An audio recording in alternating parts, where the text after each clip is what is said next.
Okay, I'm starting to record tax class, and let's see, I might need to turn the TV on or something. But that one's on. Now, last Thursday, I recorded the tax class and the managerial accounting class, the principal class, and all I got on the videos was a big brown mommy elephant and a baby elephant. That was the picture for 60 some minutes and no sound. So you had no video. I had the fellow from computer services come and check it out this morning, so hopefully I'm videotaping. Robert never makes it here, and there's Alexander Lamont.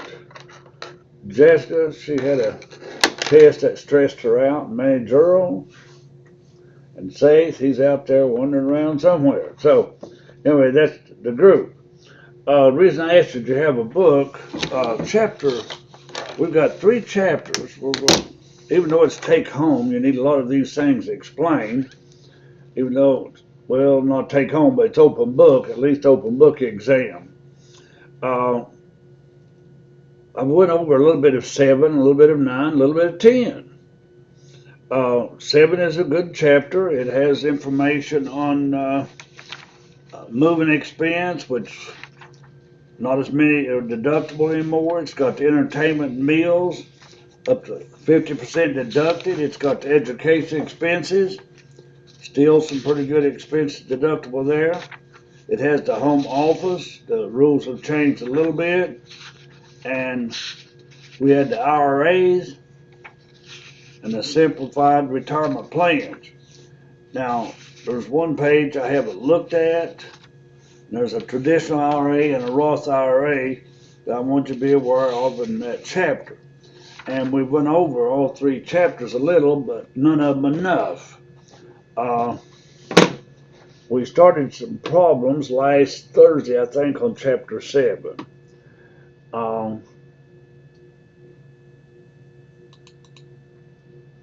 There's one other part of the form in this first chapter.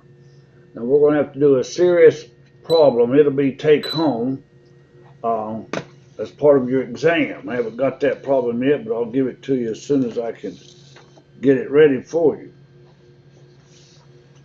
All right. I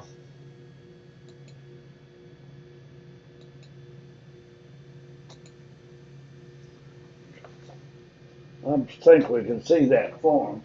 This is the rest of your 1040, and it's called Schedule 1. All right. That's new to last year and this year's taxes. Of course, we're doing a computer program. Gosh, I got out of whack.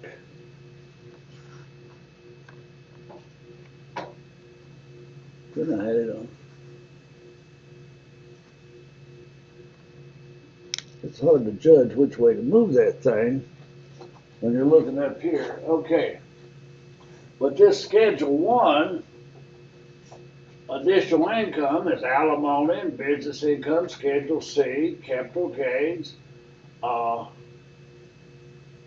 real estate, that's a Schedule E, or S corporation or partnership, unemployment comp, and I'll have to look and see what that reserved is, and any other income, like if you were on jury duty, or if you found money, or what have you.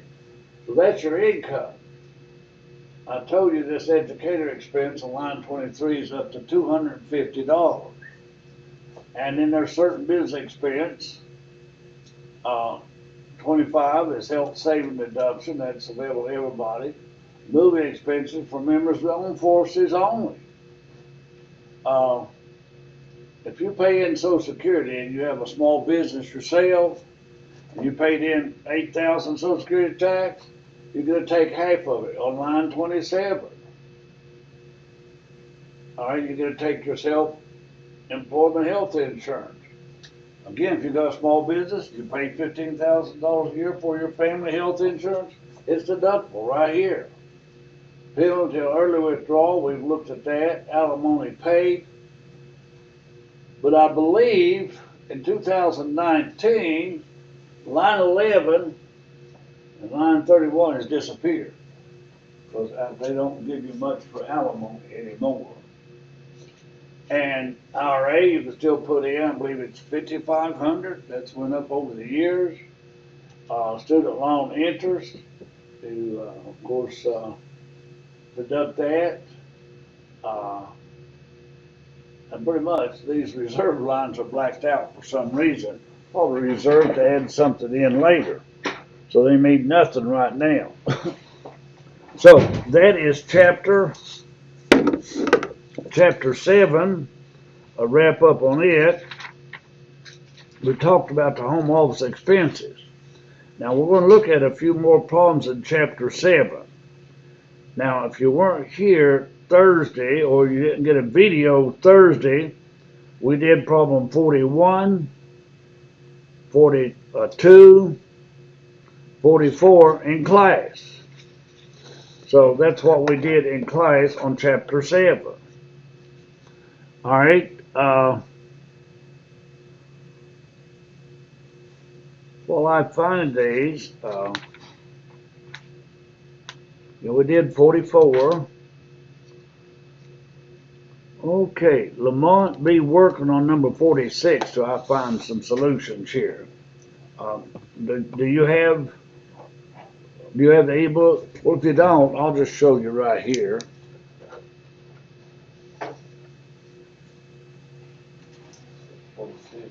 Did I say, yeah, 46? I'll get you here in a minute.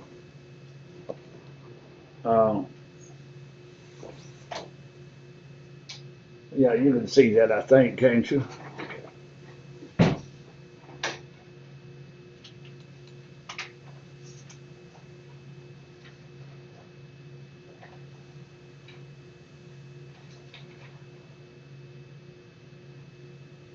Well, if I mess with it here, you're not going to be able to see it. I can't look for my solutions to you.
Okay, what I want you to do, Lamont, on this one, the car, gas, and oil, that was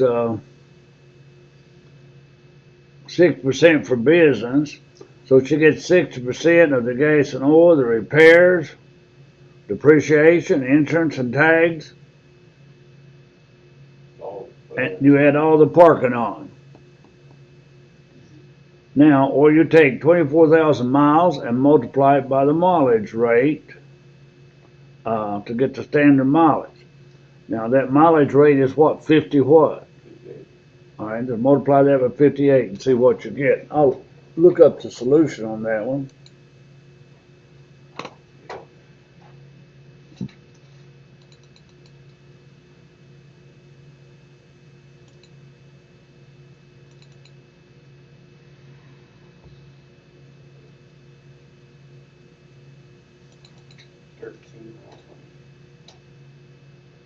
13 something.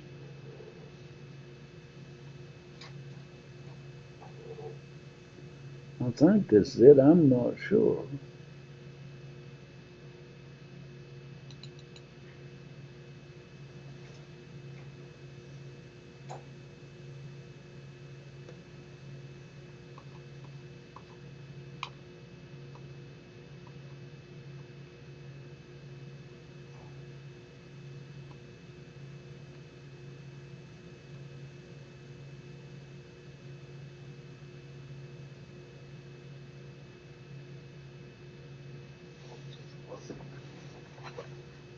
All right. 24,000 miles times 58 cents plus the parking is 14,320. Yeah, I got that. All right. Uh, but under the actual method, you take all the expenses times 60% plus the 400. So that mileage usually works out better than the actual. And because 58 cents is pretty liberal. Now that goes back and forth. It may go down. I don't know what the average price of gasoline is now, but I've seen it for at a Walmart store for as low as $2.15. But in West Virginia, it's higher because you got a higher gasoline tax. I got it at Exxon down on the Virginia side for $2.25. Uh, so anyhow, and if it were a luxury vehicle taking high octane, that's probably around $3 most anywhere. So that's the story on the mileage rate if you use your vehicle and travel. Now, where does this go? Uh, if I had my own business, Schedule C, I don't get a W-2, I'm not working for anybody, then I put this on a Schedule C and I take this off on the Schedule C. No other form involved. All right? But if it's employee related, if I were doing this for Bluefield State, I would have to put this probably on itemized deduction somewhere. IRS has got stingy with that also. All right, we're going to skip on down to 48, meals and entertainment. Biggest thing I want to show you there, business lunches for clients is deductible, part of it. Entertainment professional associates in his house immediately following a business meeting, questionable. Country club dues, the club is used exclusively for business. All right. So what is deductible there and what's not? We're going to go straight to the answer on this and discuss it. The business bills are deductible, but they're 50%. Now, they have done away with golf club expenses. All right? And whatever that other expense was. That was okay up until a couple years ago.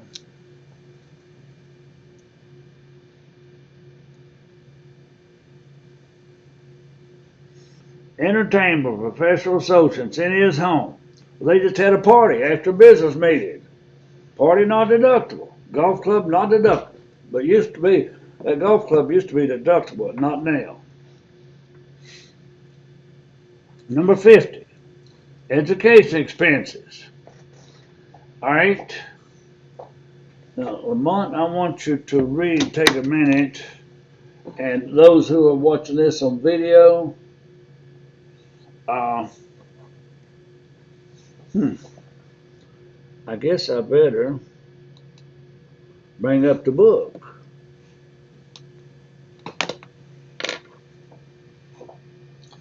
I want you to read problem 50.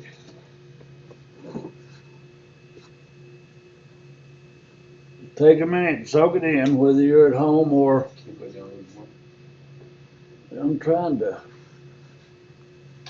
down, up, Right. there we go, up, and to the left. Okay. For each of the following in the situation, tell me whether any of the expenditures qualify as deductible education expenses in connection with a trade or business Are the expenditures classified as AGI or from AGI deductions? Now, first off, that from and for bit, uh,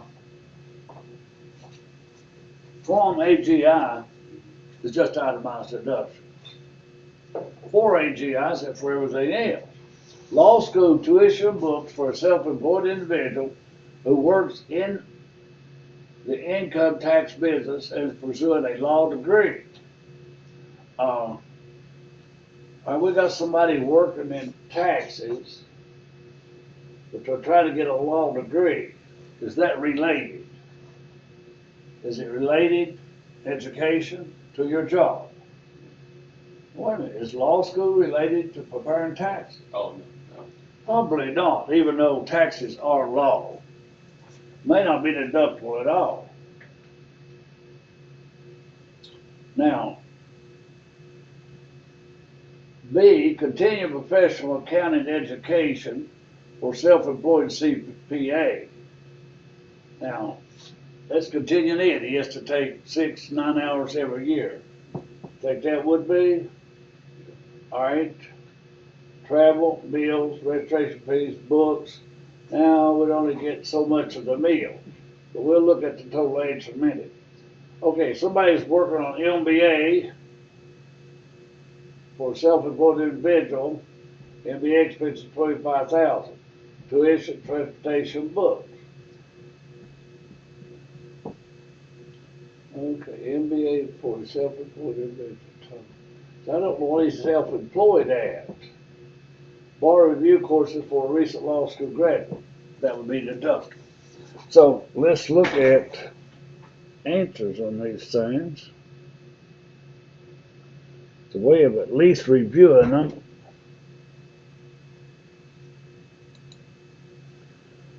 We've got Thursday of this week, and we've probably got 2 days after we get back from Thanksgiving to look at anything in these 3 chapters.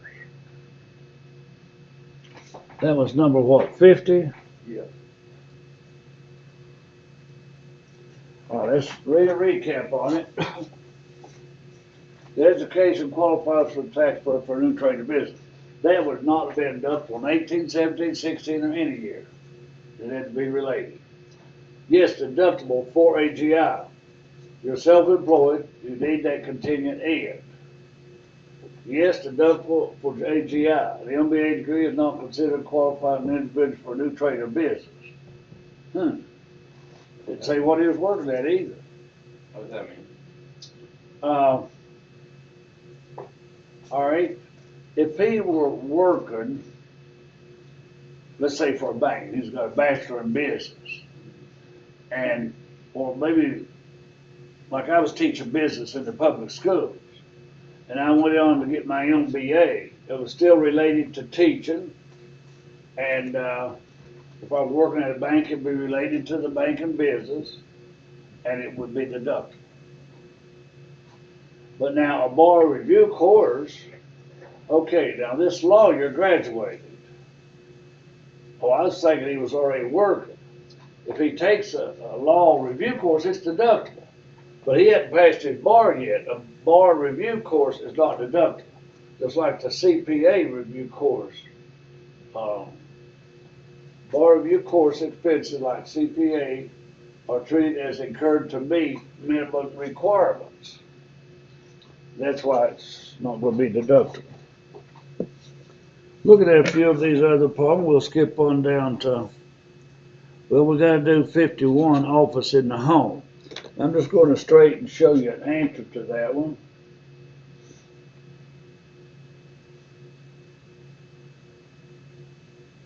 Now, it's hard to justify office in the home anymore. It must be classified as direct expenses or indirect. It's good for the house and everything else. Direct expenses, painting and window blinds for the office. Indirect, taxes on the whole property, mortgage on the whole property. So our percent of business is 10%. We get 700 of that. Office expenses, just insurance on the office and repairs on the office, depreciation. No, that's on the whole house, total. Insurance on the house, repairs, and utilities and depreciation, we get 10% of that. So we get 7 and 5 is 12, and we get painting our office windows. And if you remember,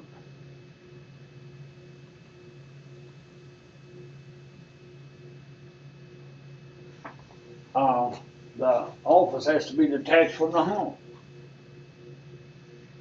The den is not allowed because it is not used exclusively as the principal place of business. Only the office used exclusively for business qualifies. Now, her office deduction is limited to gross income less regular expenses and home office. Since her net income before home office was $40,000, there's no limitation. The full amount of $2,600 can be deducted for AGI. She can actually put that on no extra form. Just put it on your Schedule C, home office. But keep how you calculate it because IRS might want to see that sometime. Now here, if the home office expenses exceed her gross income, her deductions are limited. Now her gross income $2,500. Her mortgage, interest, real estate taxes take out to 7. Then take out home office expenses other than depreciation. So then you get $250 depreciation, and you have 0 taxable income. But depreciation is used last.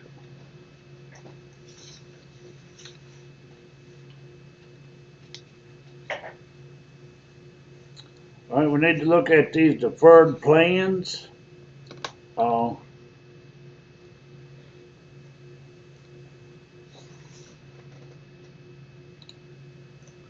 Let's switch backwards and forwards here.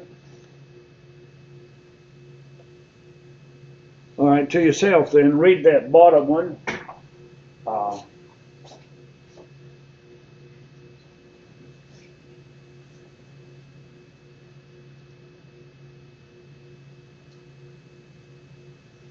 Now, if it's not a qualified plan, you can open up an IRA. If it's a qualified plan, you may not. Now, my W-2, Bluefield State puts on there, I'm in a qualified plan. So that's on your W-2. Annual employee contributions are not required, but substantial and recurring contribution must be made based on predetermined formula. Annual systematic and defined employee contributions are required without regard to profit. See, mine is none of those. Forfeiture may be used to reduce contribution. Now, it says deferred comp plan. What that means, now Bluefield State matches 6%. If my salary is $10,000, I wouldn't work for it. But if it were $10,000, I can donate 6%. That's $600. Bluefield State will match that $600. That's $1,200 going into an extra retirement for me, and I'm not taxed on that $1,200 until I take out that retirement. That's a good deal. If you ever have that offer, please take it and take the max. Some people up here may only take 3% or 4%. If they do, they're doing the wrong thing.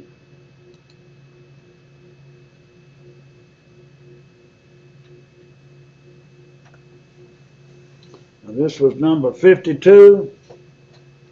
All right. And the question is, A, B, C are all qualified pension plans. So mine is qualified, that's why it's tax deferred. D is not qualified. I'm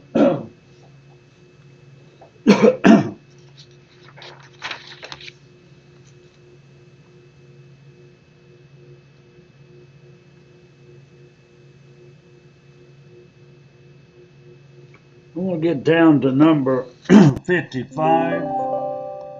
Whoa. All right, I want you to read number 55. Anybody watching the video, or of course Lamont.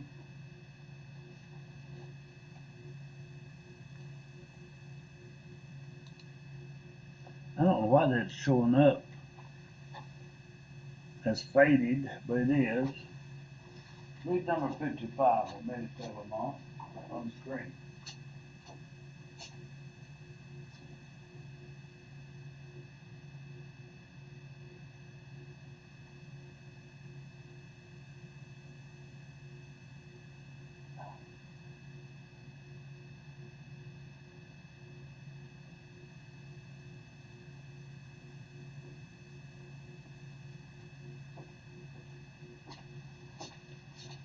On February 14th, Jamal, who is single and age 30, established a traditional IRA and contributed $6,000. Now the limit started out at one day years ago at 2,000. Then it went up, I know, to 5. Then it went up to 5,500. I don't know about 6,000. We'll see. His AGI is 70,000 in 19 and 60 and 20. He's an active participant in the employee-sponsored retirement plan. What amount of the contribution is deductible and what year is it deductible? Now, you could take out an IRA if you were working somewhere right now and you didn't have a retirement plan. You've got until April 15th to put money in that retirement plan. April 15th, 2020 is deductible on 2019 tax. So you've got a 3-month period there. All right. Now, if you don't have a qualified pension plan, for example, Lamont, do you have anybody in your family on Social Security? Parents, grandparents? Maybe my grandpa. Your grandpa still living? Yeah. He's on Social Security, probably. It's not a lot. Back in the day when he was working, it's not a whole lot of money. I mean, the max, if he was making 100-some thousand a year for the last 5 years, he would get close to 3,000 a month Social Security. But most people, probably in your grandpa's age group, the average retirement is $12,000 a year from Social Security. That's $1,000 a month. And I don't care if your grandpa's living by himself. 12,000 don't go for him. Depending on the bills he has. There was a lady in my area one year. I don't know. She had a little bit of Social Security.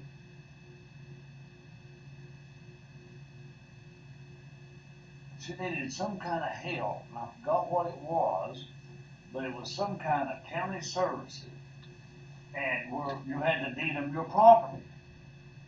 I don't know if it's for food stamps or for welfare. I don't know what it was, but that little lady not only froze to death in her house and starved to death.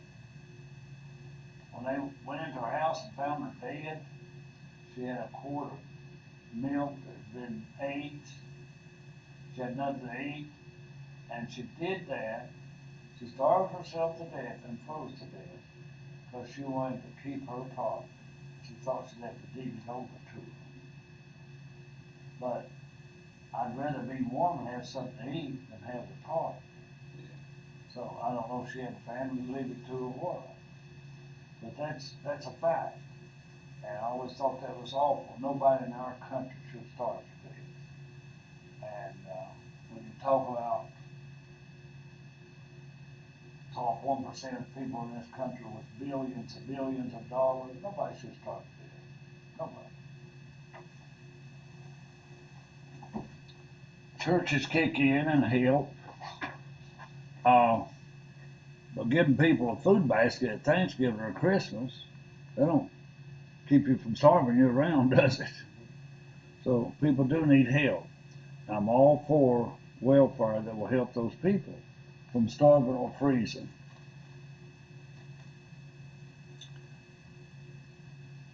All right, there's $6,000. Now we're going to look at an answer here.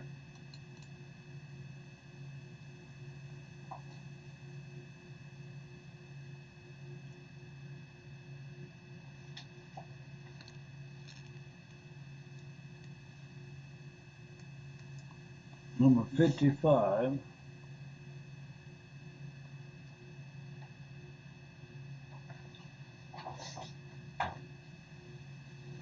Now, we're going to see where these amounts came from. He made it up 2,400 of contribution for tax year 2019 as the contribution was made by the due date for 2019 income tax return April 15. So I was okay about this part. Now the 64 cylinders exceeded by $6,000, so 60% of the contribution is not deductible. 60% of 6,000 is 3,600. 3,600 from 6 is 24. But he made it on time. This is a new limitation. He could elect to treat as made 2020 if he wanted to. Now, his AGI is only 6,000 2020, and his income for 2020 is less. He would be able to up to full 6,000. In 2020, the limitation probably will not decrease. Now, it's for AGI. It's on the front of your 1040 or those other. Now, he may then deduct 6,000 each year because the special income limitation in Part A do not apply if taxpayer is not an active participant in a qualified plan. So this 60,000 don't apply if you don't have a qualified plan. So 6,000 must be the limit. Jamal had at least 12,000 earned income. He's eligible to put 6,000 to an IRA. His spouse is eligible to put 6,000 into an IRA. Thus, Jamal and his spouse can contribute and deduct a total of 12,000. So it has went up to 6,000. So, if your spouse is not working, you can put in 6,000 for that spouse in an IRA. So that's something worth checking into. When you work, first off, if you don't have a qualified plan, you can do this. If you have a qualified retirement plan, you can't do this. Okay? So what I was talking about your grandpa there, Lamont, is Social Security of about $1,000 a month is not enough to support you when you retire. And you need an extra retirement plan whenever you work, when you start working. So plan on an extra retirement plan, because when you do retire, you may want to travel, you may want to whatever. You won't be able to do that. It's all over the country where these older people are just not getting enough Social Security. They barely get by. And if they go into the nursing home gets every bit of it. So, then they'll get their future checks.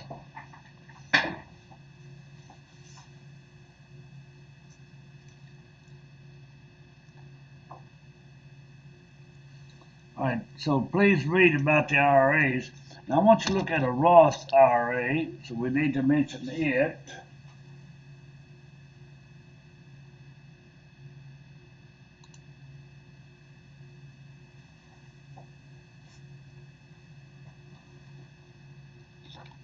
Number 57. Let me get rid of this little space up here. Read what you can. You know, I move that same thing sometimes and it keeps it still or something. Well, I think there's a way on there I can capture that. So take a minute and read about that Roth IRA.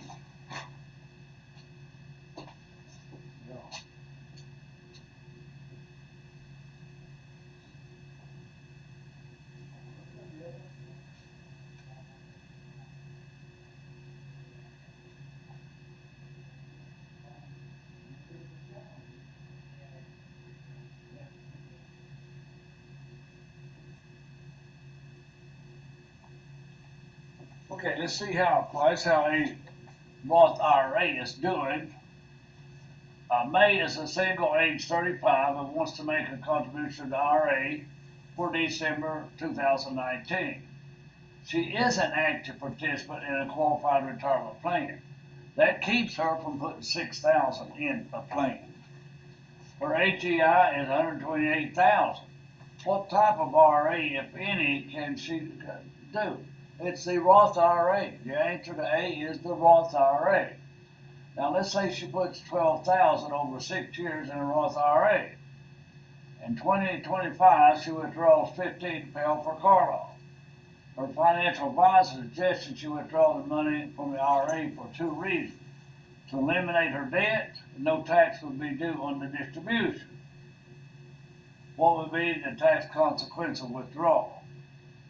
Did he give her right advice? Or can she purchase a home with her Roth IRA? All right. Alternative in Part B, assume she has a traditional IRA has a balance of $50,000. She has been able to deduct all the contributions in past years. Her advisors recommended that she roll over the funds from her traditional IRA to a Roth IRA. She'd have to pay taxes on her traditional IRA. Now, what is a Roth IRA? It's an IRA that you're taxed on the money you put in there, but you're not taxed on the interest. That's all it is. So let's see what the consequences here are. And what her tax advisor is showing her, telling her. All right. She is eligible to contribute $3,600 into a Roth IRA. She is not eligible to contribute and deduct amounts to a traditional IRA because her income exceeds 74. She's got a job there. She's got a qualified plan. Since her HEI exceeds 122, she is limited as to how much she can put even into a Roth IRA. All right. She's making her limit is 128 minus 122. That leaves 6. 6 over 15. 6,000 over 15 is equal to 2,400. So her ceiling is amount 6,000 minus 2,400 is 3,600. Now, if she elects not to put any money in the IRA, she can contribute 6,000 to a non-deductible IRA, which is Roth. If she contributes 3,600 to Roth IRA, she is also permitted to put 2,400 in traditional IRA, but not deductible. A maximum of 6,000 in all IRAs. Now let's see if her tax person told her right.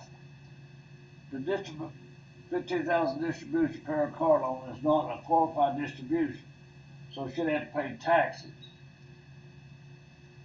Wait till she's over 59 and a half.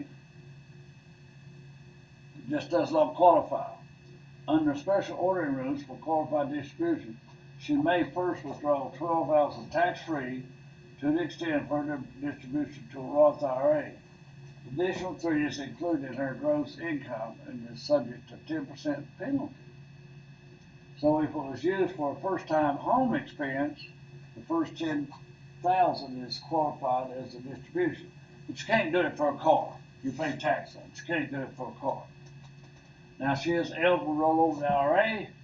She must include the entire rollover amount in her gross income the year of the rollover, but you can also deduct it.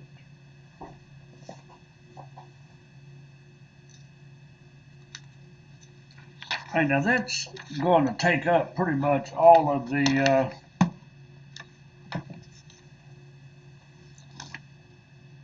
information I wanted you to look at in Chapter 7. We've already done 8 on itemized deductions. So we're going to look at 9 in a little more detail and 10 in depreciation. And I'll soon give you a comprehensive problem to do as part of your exam. All right, now, a few things in chapter 9.